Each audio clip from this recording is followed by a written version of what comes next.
Primero, te doy gracias a Dios por el honor no merecido. Tú y yo sabemos que yo no merezco el honor de estar parado aquí, porque ningún hombre, ningún predicador es capaz de exponer tu palabra con la pulcritud y la santidad con que tú la diseñaste. Pero tu Espíritu Santo sí puede, Señor. Ayúdame a eso, para que los aquí presentes, mis hermanos, y yo mismo pueda ser bendecido. En nombre de tu Hijo te lo pido. Amén. El texto de hoy es muy hermoso, es extenso, es variado.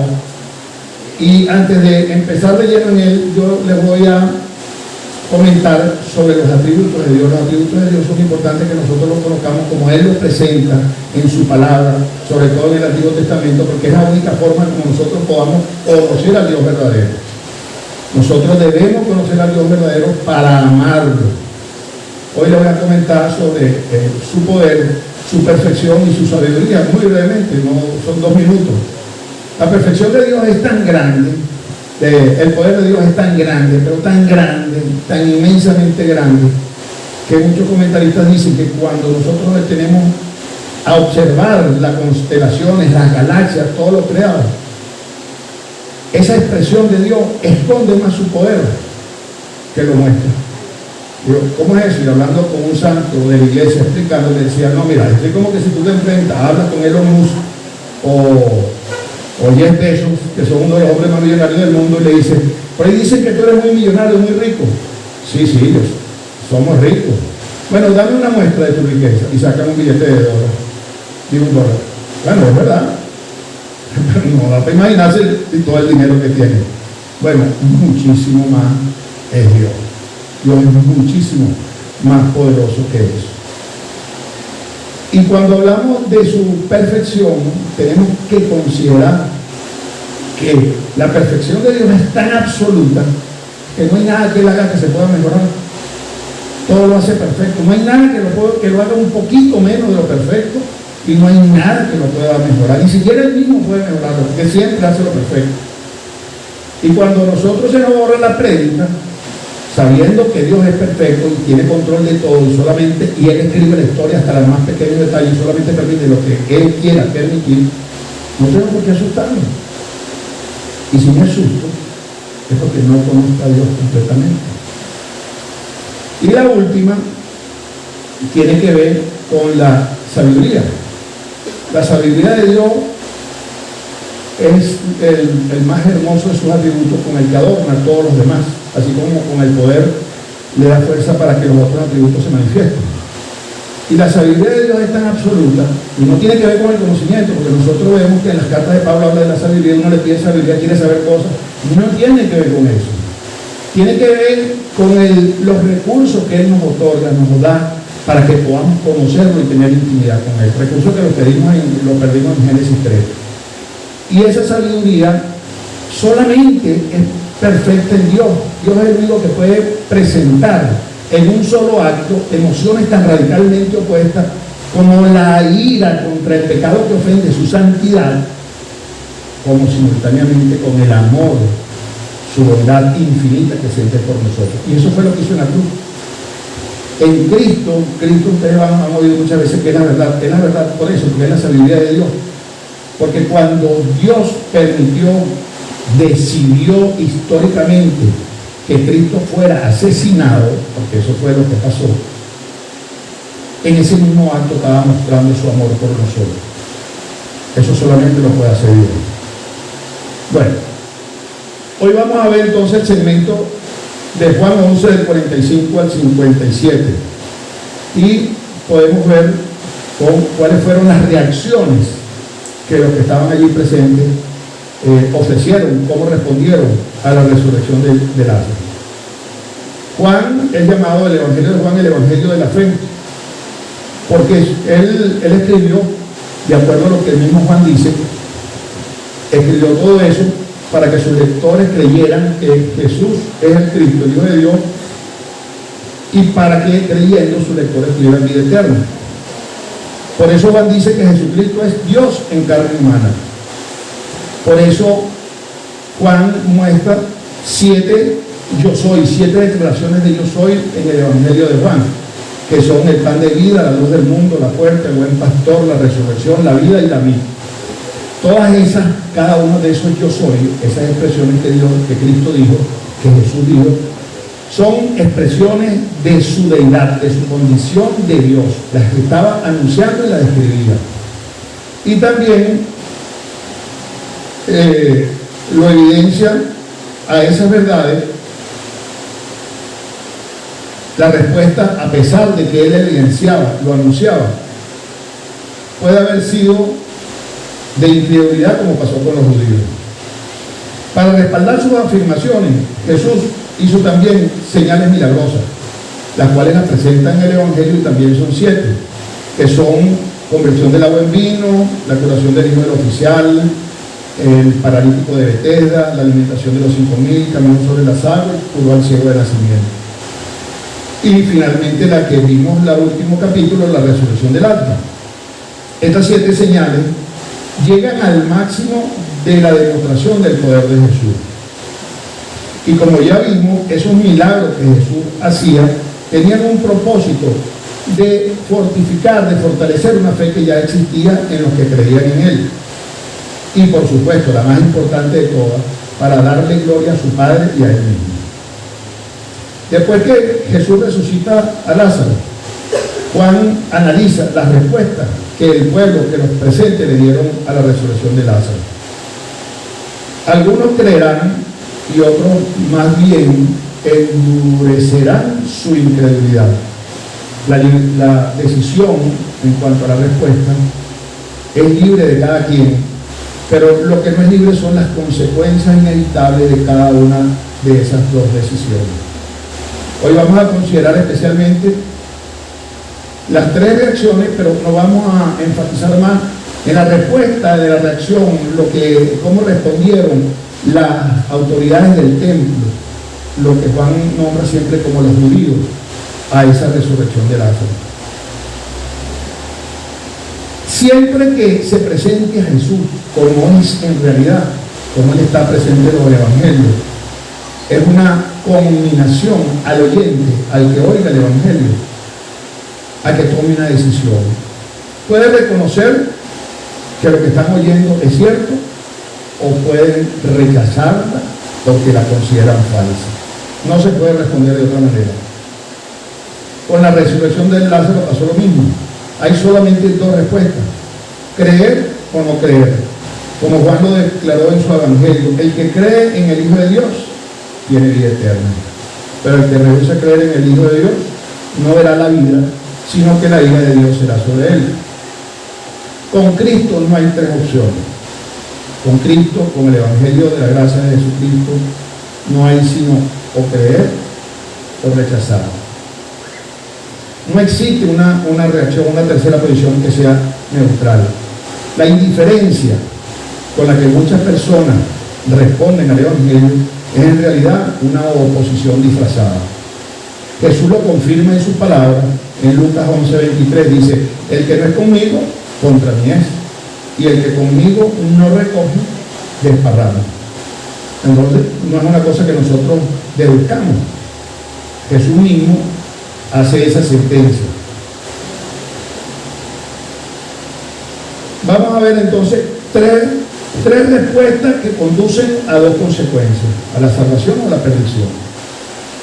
La primera respuesta, que es más simple de entender, más corta, es que durante el ministerio de Jesús, dice el evangelio, reaccionaron con franca violencia. Por ejemplo, las personas de su pueblo, esta es la más importante con que se identifican las autoridades del templo. Algunos judíos reaccionaron con franca violencia. Por ejemplo, las personas de su pueblo en Nazaret, que lo rechazaron y trataron de matarlo. Las autoridades religiosas lo acusaron de estar poseído por el demonio, diciendo que su poder venía de Satanás, que violó la tradición de los ancianos, lo acusaron de blasfemia, lo insultaron, asociándolo con los peores de la sociedad.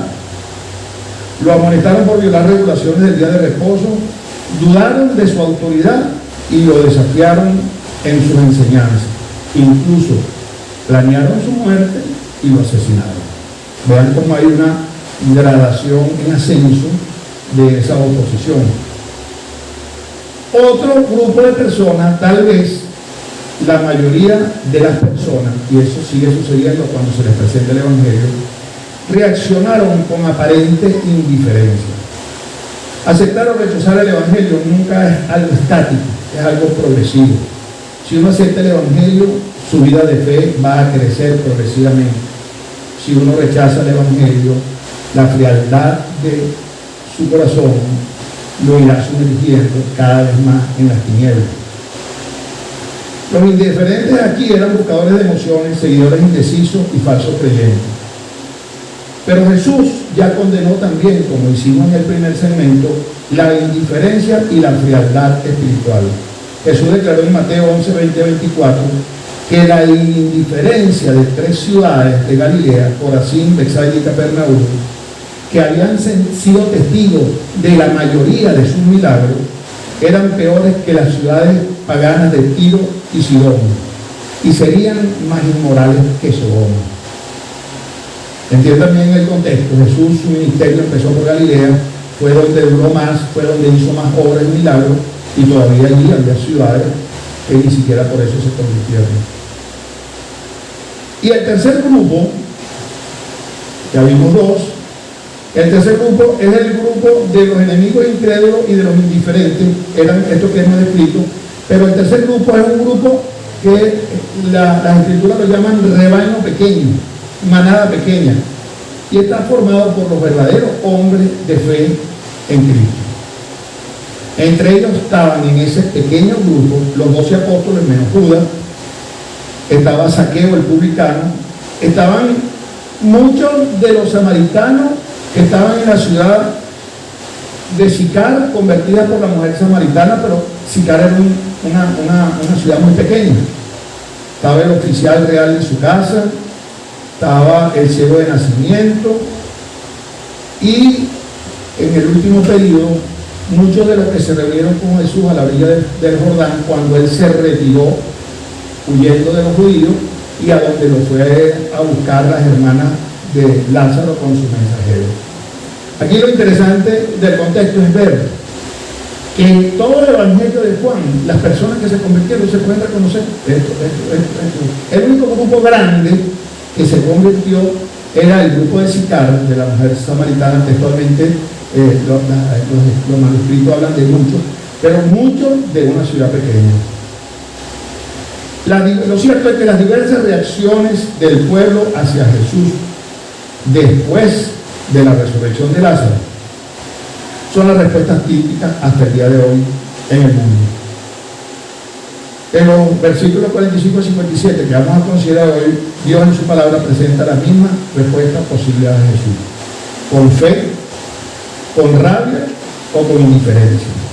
Vamos a ver cómo muchos judíos mostraron su fe, cómo los asesinos mostraron su ira criminal, y cómo las multitudes mostraron su indiferencia. Vamos a leer el párrafo completo por primera vez y después entramos a considerarlo. Entonces muchos de los judíos que habían venido para acompañar a María y vieron lo que Jesús hizo, creyeron en él. Pero algunos de ellos fueron a los fariseos y le dijeron lo que Jesús había hecho.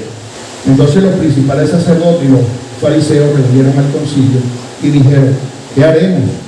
Porque este hombre hace muchas señales. Si le dejamos así, todos creerán en él, y vendrán los romanos y destruirán nuestro lugar santo y nuestra nación.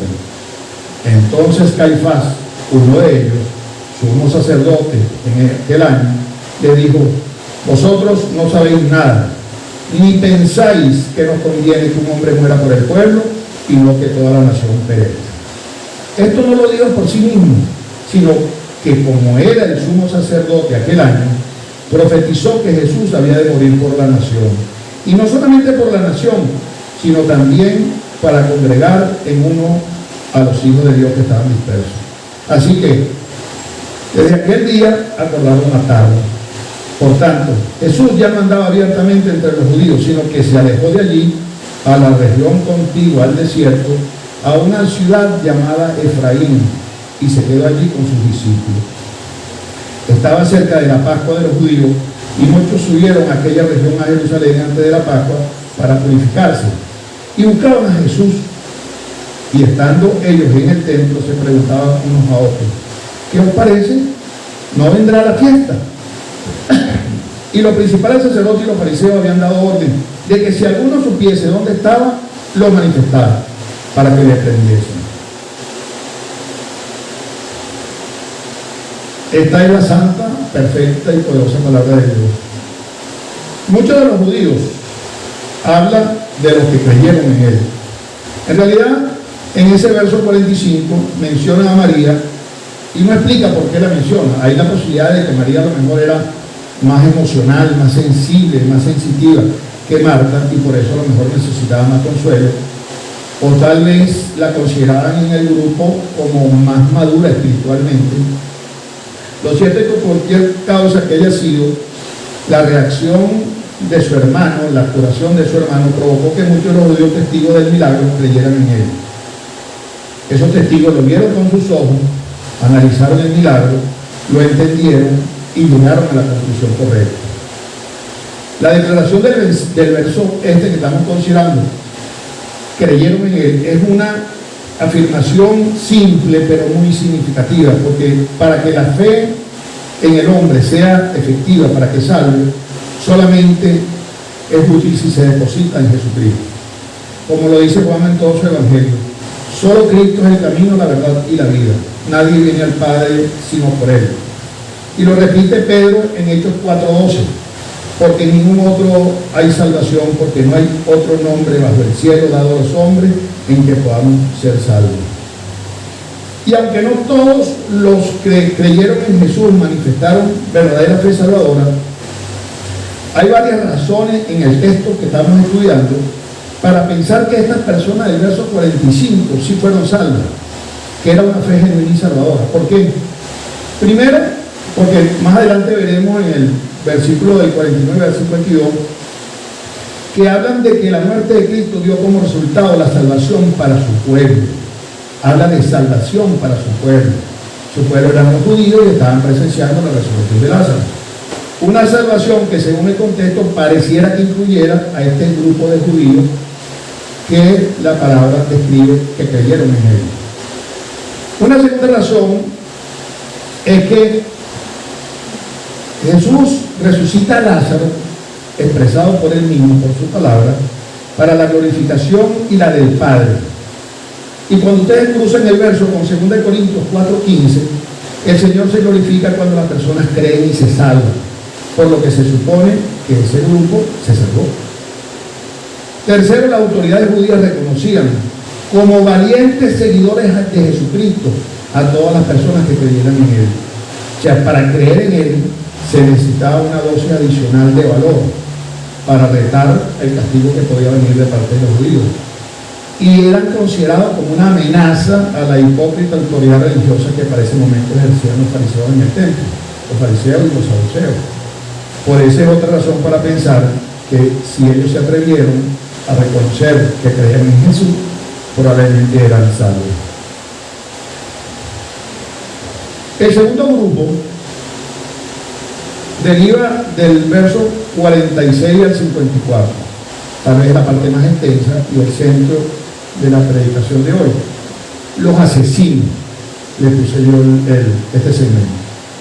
Ya lo leímos, y lo que vamos a ver aquí en este segmento, del 46 al 54, es que la palabra y hechos de Jesús, como ya vimos en los capítulos anteriores, frecuentemente causaba división entre los oyentes.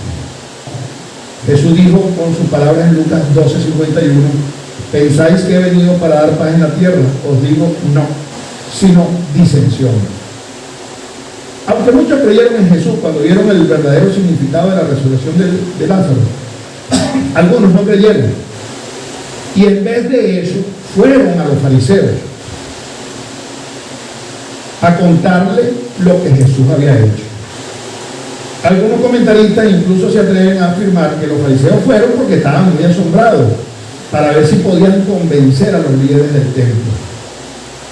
Pero como esas personas, esos que fueron a buscar a los líderes al templo para contarles lo que Jesús había hecho, se contrasta en el mismo verso con los muchos que creyeron en él, se supone que forman un grupo contrario.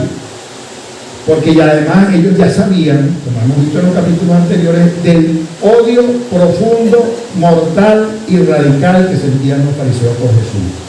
Entonces no se explica que ir al grupo que saben que odian a Jesús para decirles obras que Jesús está haciendo.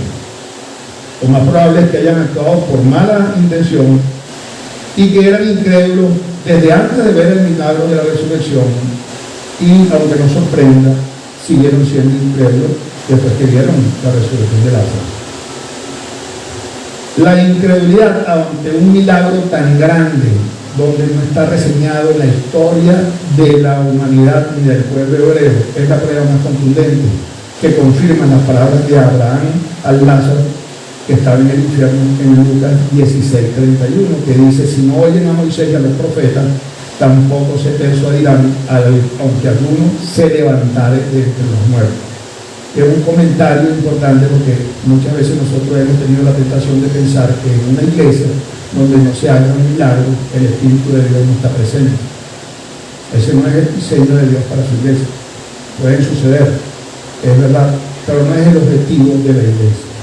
¿Por qué? Porque el objetivo de la iglesia, y nosotros como su mayordomo, es cuidar el rebaño para que el que no esté convertido se convierta y el convertido crezca. Y eso lo hace el Evangelio, y no sucede con milagros. La causa principal de la incredulidad no es una información adecuada, es un corazón rebelde, es un corazón que se resiste a Dios y a su palabra. Haber ido a buscar a los fariseos para contarles lo que había hecho Jesús confirma una actitud contraria a Jesús.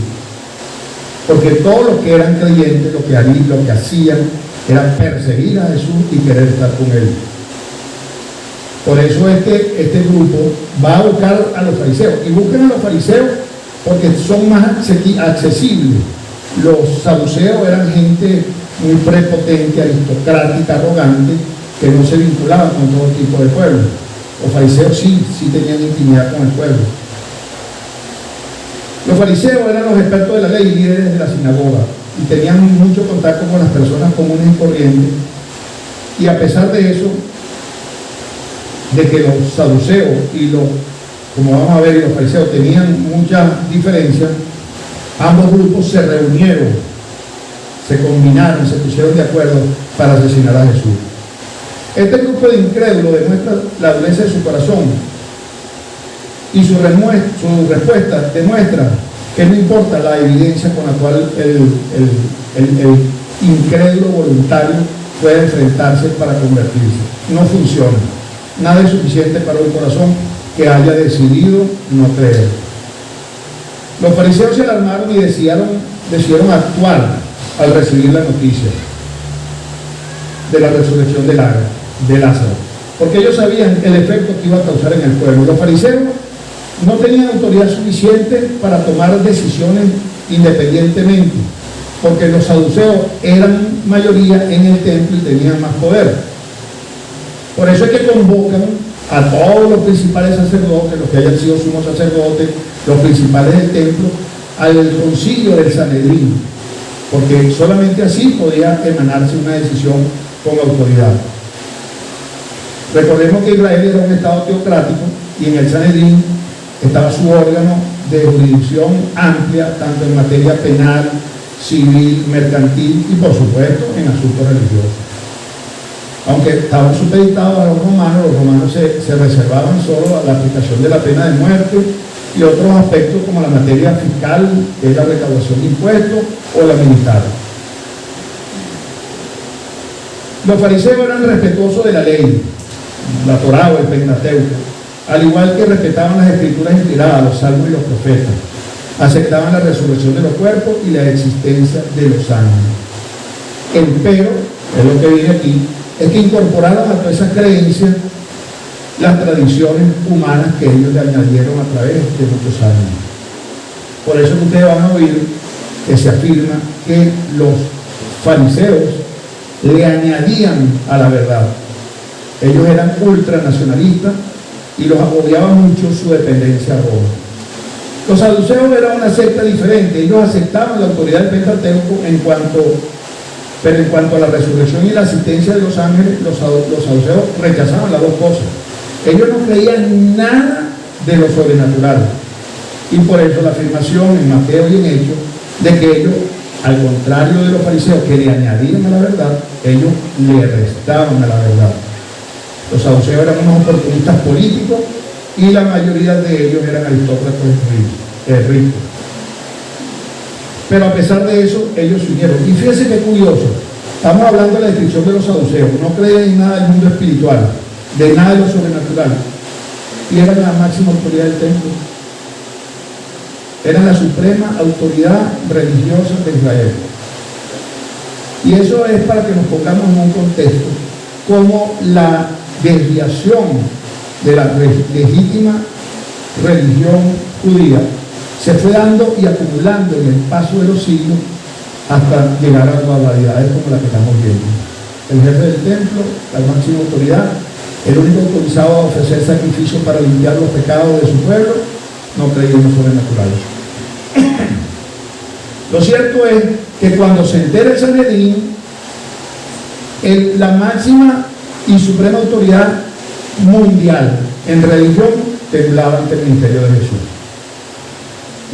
Acuerdan una agenda, y la agenda era solamente qué vamos a hacer con él o qué debemos hacer con él. Y la respuesta depende de una u otra, porque si era qué vamos a hacer con él, no podían hacer nada. Aunque ellos lo intentaran y creyendo haberlo logrado, lo asesinaron, todo estaba previsto por ese poder infinito de Dios. Y si la pregunta era ¿qué debemos hacer? Ya vamos a ver más adelante la respuesta siniestra y asesina que ofrece la máxima autoridad del templo. Fíjense que el texto bíblico dice que se preocupaban porque dice todos van a creer en él. La preocupación del Sanedrín era que todos iban a creer en el Mesías. Ellos decían eso porque ellos pensaban que Jesús iba a producir por esa conversión masiva cada vez más unas manifestaciones de alzamientos militares que iba a motivar la mano poderosa militar sometedora de los romanos, y eso decían van a atentar contra nuestro santo lugar. Lo que pasa es que aquí la sinonimia se puede usar santo lugar o templo como estatus, porque realmente a ellos el santo lugar no era para ellos tan santo. Entonces ellos superponían las dos cosas y hablaban del santo lugar, pero de lo que estaban hablando era de ellos mismos. Lo cierto, y ese sí es un dato de valor histórico, es que estamos viendo aquí que los principales enemigos de Jesús reconocían sus milagros. Entonces, el texto dice, él está haciendo muchos milagros, todo el mundo se va a convertir, todo el mundo va a creer. Y nosotros muchas veces, a mí me pasó por lo menos, no sé si a alguno de ustedes le ha pasado o les pasa, los milagros que narran los evangelios me parecían como películas. Bueno, aquí hay una base histórica que nos permite tener confianza, una revelación histórica en el Evangelio que nos permite confiar que si sus peores enemigos hubieran podido demostrar que esos milagros eran falsos, eso hubiera estado escrito y lo hubieran hecho.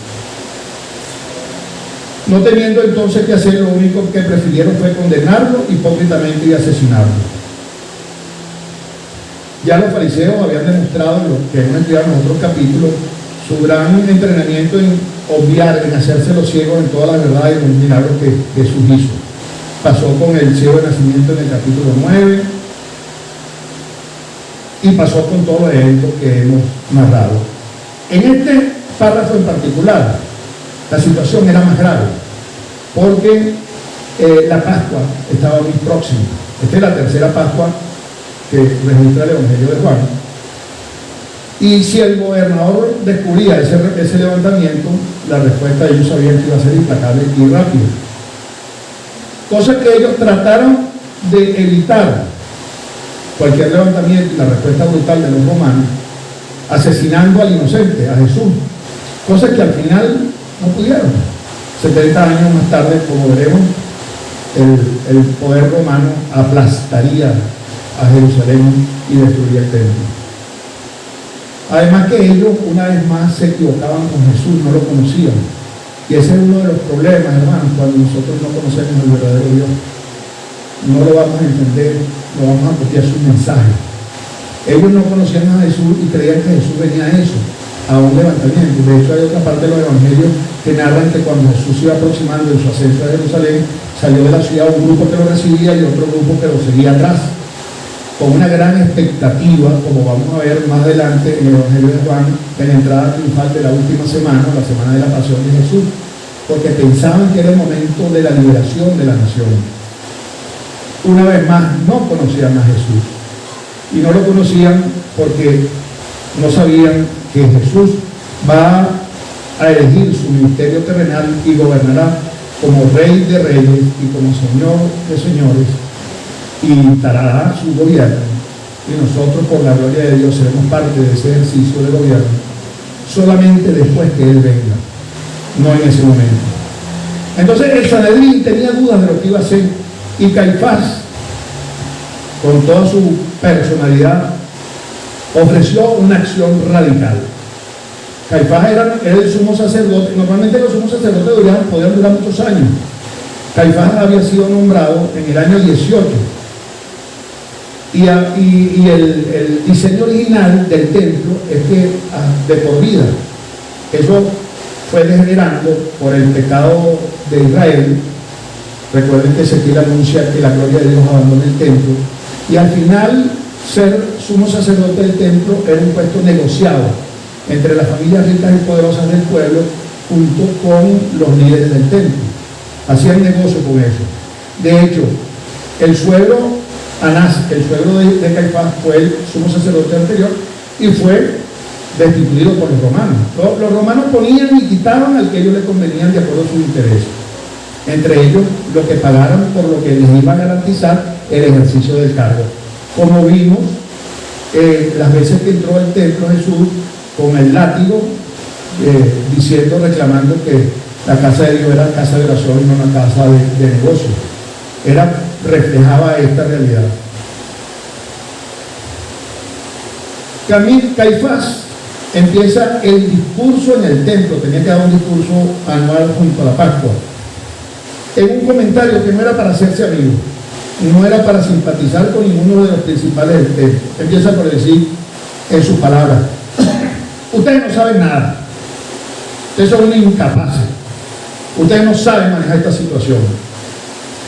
Y esa era una conducta ruda y grosera, como uno de los más prestigiosos historiadores de la historia de Israel y del cristianismo, pero es un historiador fariseo, judío, no convertido, por lo cual le da más valor a su testimonio. Describe la conducta así de Caifás: el comportamiento de los saduceos, entre ellos, era salvaje en algún grado, y su conducta con los de su propio partido era tan bárbara como los que eran de los otros partidos. Entonces, esa era la conducta del sumo sacerdote, esa era su personalidad. Y Caifás, que estaba frustrado por la indecisión de los fariseos y de los otros miembros, da una respuesta a esa vacilación y propuso una solución radical e implacable, una solución propia de su carácter violento: la muerte. Y aquí viene un aspecto muy importante de la predicación de hoy, que es ver conjugado la sabiduría de Dios, el poder de Dios, el amor de Dios y su providencia. Caifás dice: no conviene que un hombre muera por el pueblo, y no que toda la nación perezca. A Caifás no le importó la muerte de un inocente, que era el único hombre que la humanidad conocería como santo, con tal de salvar su beneficio. Le presentó a los líderes del templo disimulando un falso dilema. Su asesinato lo revistió de un falso dilema: es o esto o aquello, como diríamos nosotros hoy, una de dos, no hay otra opción. Le dio dos alternativas extremas: o muere Jesús o Israel desaparece. Y Caifás mostraba una aparente preocupación por Israel, pero en realidad lo que escondía era su odio y los celos enfermizos que sentía hacia Jesús.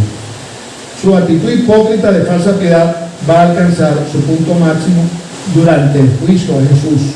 Lo vamos a ver más adelante, cuando Caifás se rasga sus vestiduras, aparentando gran dolor y escándalo por la blasfemia de Jesús de hacerse Dios, mientras en su interior disfrutaba planificando la forma como podía condenar y asesinar a Cristo.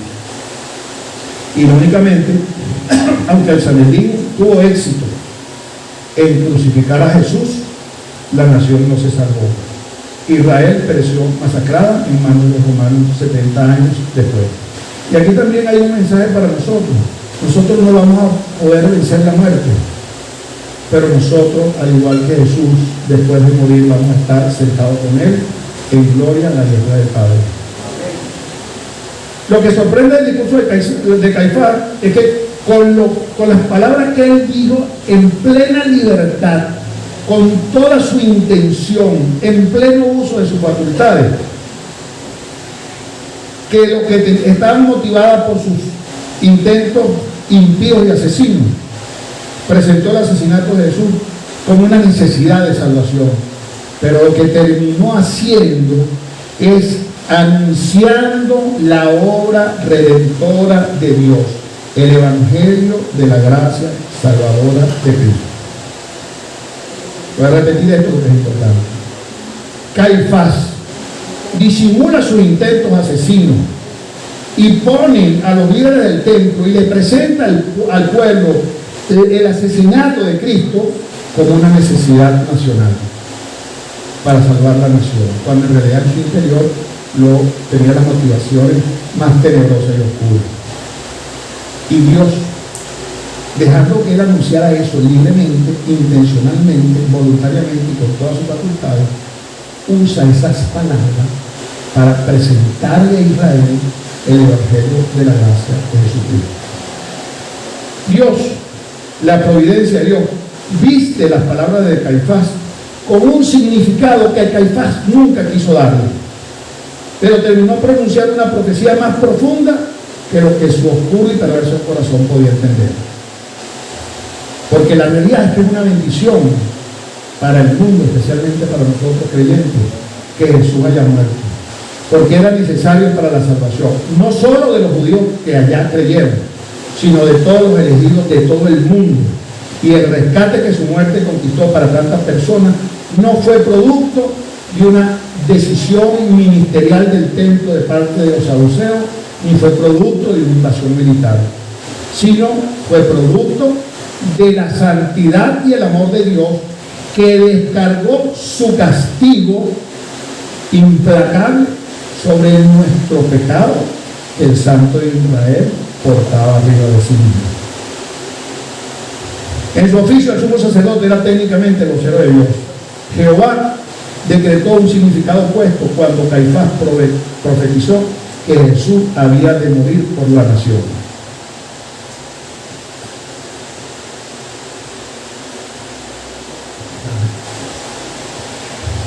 Dijo palabras cínicas por su conveniencia política. Él dijo que Jesús debía morir para preservar el poder del Sanedrín y la existencia de la nación. Sin embargo, estaba profetizando la muerte de Cristo en un sacrificio sustitutivo.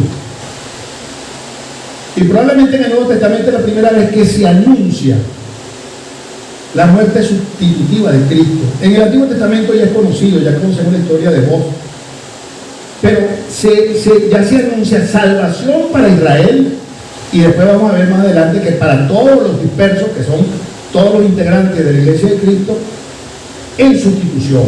El procedimiento como la muerte de Cristo nos otorga la salvación fue anunciado por Caifás. Ese es el poder de Dios. La soberanía de Dios hizo de la mentira asesina una verdad redentora.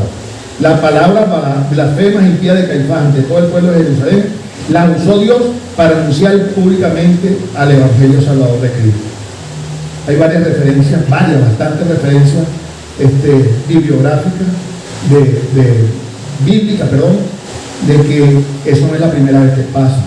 la burla de Balaam, y el profeta anunció y habló por su boca, siendo impío, el mensaje divino. Y así hay varios, en Hechos 4, 27, 28, en Proverbios 16, 9, hay varios versos donde se pone de manifiesto que es un procedimiento que Dios usa. Y aunque Caifás no pensó solo en Israel, la muerte de Jesús tenía un alcance mundial. Caifás pensó solo en Israel, que la muerte, el sacrificio de Cristo era un alcance mundial. No solamente por Israel, sino también para congregar en uno, como dice el verso, en uno, en Cristo, a los hijos de Dios que estaban dispersos. O sea que desde la perspectiva del saduceo, Caifás, desde la perspectiva judía, los hijos de Dios que estaban dispersos eran los judíos que estaban viviendo fuera de Palestina, que podían volver a Jerusalén cuando se calmara la situación política, gracias a la muerte de Cristo, al asesinato de Cristo. Pero en un sentido amplio, en el verdadero sentido, la referencia de la profecía era a la salvación de los gentiles y la unión con los judíos como un solo pueblo, formando la iglesia, el nuevo rebaño. Eso también abundan las referencias bíblicas.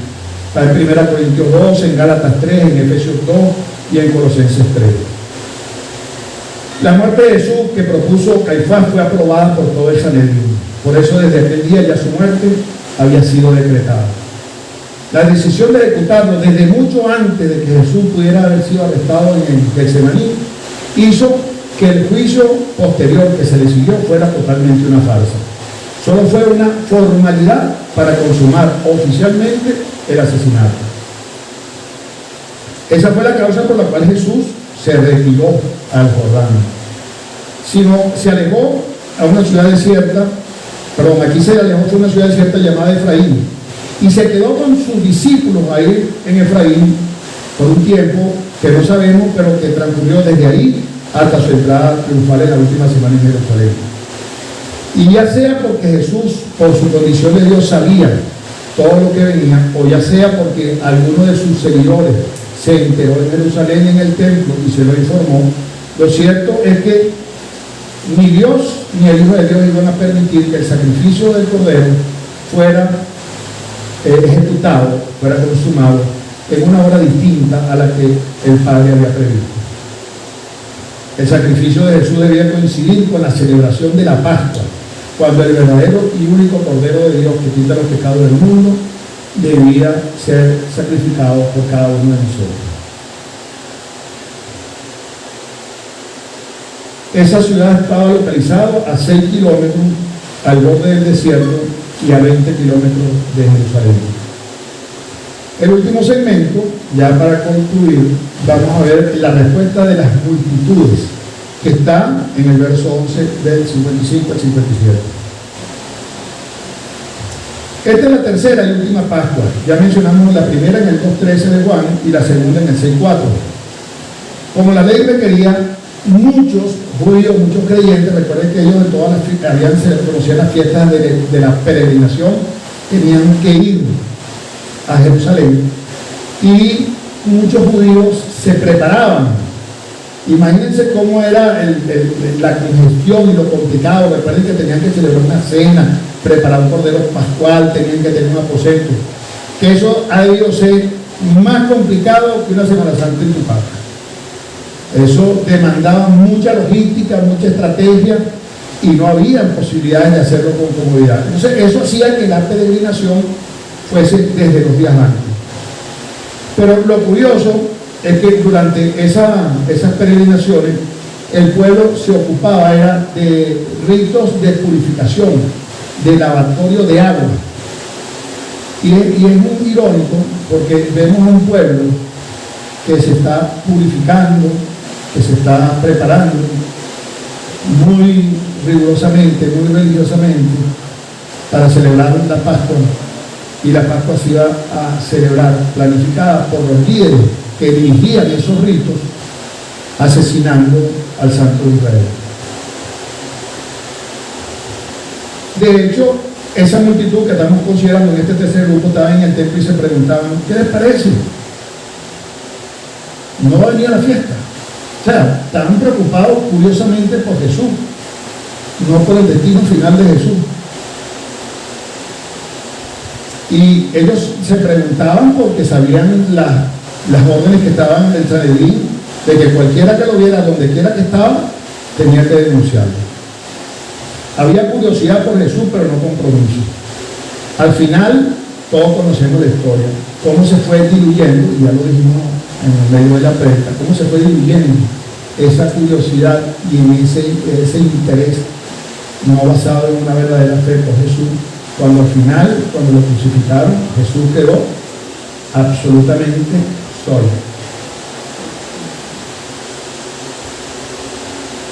Hasta su padre lo abandonó por nuestros pecados. Esa fue la forma como Jesús se enfrentó a la muerte. De hecho, las multitudes que lo saludaron victoriosamente cuando él entró la primera semana, el primer domingo, le decían, lo trataron como el Mesías, pero muy pronto, con 7 días de diferencia, con 5 días de diferencia, iba a gritar, fuera, fuera, crucifíquenlo. Su corazón era tan duro como el de sus enemigos, los líderes del templo. Ese pueblo indiferente, que no supo reconocer al verdadero Mesías, que nunca parecía que le mostraba rechazo, que se interesaba curiosamente por la vida de Jesús y su ministerio, terminó gritando, fuera, fuera, crucifíquenlo. La resurrección de Lázaro, como el resto de la vida y el ministerio de Cristo, forzó a la persona a tomar una decisión con respecto a él. Muchos respondieron con fe, otros fueron indiferentes, y algunos se convirtieron en sus enemigos mortales. Con la cercanía de la última Pascua de Jesús, no pasaría mucho tiempo antes que los enemigos y los indiferentes formaran un solo grupo para crucificar al Señor de la Gloria.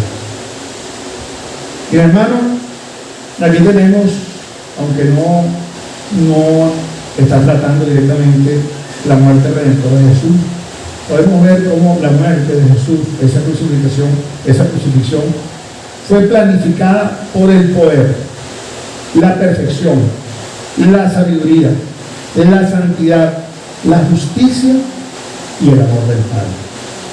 Ese fue el único planificador de ese sacrificio perfecto. El párrafo de hoy tiene muchas enseñanzas, y una de ellas es la respuesta al dilema, a un dilema que nos arrastra a todos los cristianos y que lo conseguimos casi en todas las páginas de los 66 libros de la Biblia. En 2 de Pedro 9 o 6, que habla de la nación santa, pueblo elegido por Dios. Sí, eso estamos llamados a hacer y vamos a estar consumados. Pues usted lee en el verso 9, habla de que eso es por misericordia. Y si eso es por misericordia, es porque ¿a quién se le otorga misericordia? Al que se le da algo que todavía no merece. En la práctica lo que pasa es que Dios, que es atemporal, es infinita, nos reconoce como una verdad consumada. Pero nosotros somos santos en plena construcción, apartados, pero estamos construyendo. Pero el gran reto que tenemos como creyentes es cómo conciliar la justicia santa y perfecta de Dios y su amor por nosotros siendo pecadores. La respuesta no es tan fácil de entender, pero es muy simple. La respuesta es el sacrificio de Jesús en la cruz. Los líderes del templo no lo comprendieron y por eso lo rechazaron. No pudieron entenderlo porque no tenían dos cosas necesarias para comprender el sacrificio de Jesús y su ministerio, que es un corazón dispuesto a amar a Dios y no conocían a Dios. A nosotros podría pasarnos lo mismo. Si nosotros no conocemos a Dios y sus atributos, tal vez no podríamos amarlo como Él espera que lo amemos. O tal vez amaríamos a un Dios que solamente lo podemos imaginar en nuestras mentes, a un falso Dios. Ese es el segundo mandamiento. Cuando dice no te hagas falsas imágenes delante de mí, es no me modifiques. Yo soy el que soy, dice el Señor. Nosotros tenemos que buscarlo en las Escrituras, reconocerlo como Él se revela, para que ese amor sea proporcional y limpio como Él es. Y es importante, y aquí se resalta muchísimo, la necesidad de estudiar las Escrituras, estudiar la palabra de Dios con discernimiento, con orden, con esfuerzo, constante, sobre todo en el Antiguo Testamento. En el Antiguo Testamento hay mucha información abundante acerca de estos atributos de Dios que nos facilitan la comprensión correcta. Si nosotros nos sumergimos en su palabra, en una actitud devota de oración, nuestro corazón va a explotar de amor por Dios y vamos a poder entender la ira y la indignación que Dios siente por nuestros pecados, pero también vamos a aprender a valorar la gracia de su perdón y cuán grande es su infinito amor por nosotros. Tanto, pero tanto, que sacrificó a lo que más amaba, a su Hijo amado, y solo porque aparte de recibir gloria para Él, para que nosotros nos salvamos. Debemos preguntarnos cómo vamos a responder a Jesús. La indiferencia o el rechazo son un solo camino que conduce al mismo lugar donde hoy se encuentra Caifás y los líderes del Sanedrín. Pero hoy el Evangelio de Juan pone nuestro destino, el destino de cada uno de los oyentes que estamos aquí, en nuestras manos. Hoy tenemos oportunidad de decidir. Si entendemos a Juan en el contexto correcto, podemos volver a la casa animados y en suma paz. Porque a pesar de que hayamos entendido que la vergüenza de la cruz son nuestros pecados, también sabremos que ya Dios descargó todo su juicio santo sobre su Hijo amado. Y gracias a ese sacrificio recibimos su perdón. Ahora la justicia de Cristo es nuestra justicia. Y solo nos quedaría conocer cada vez más a Dios como Él se muestra en su palabra. Gracias. Hasta aquí la predicación.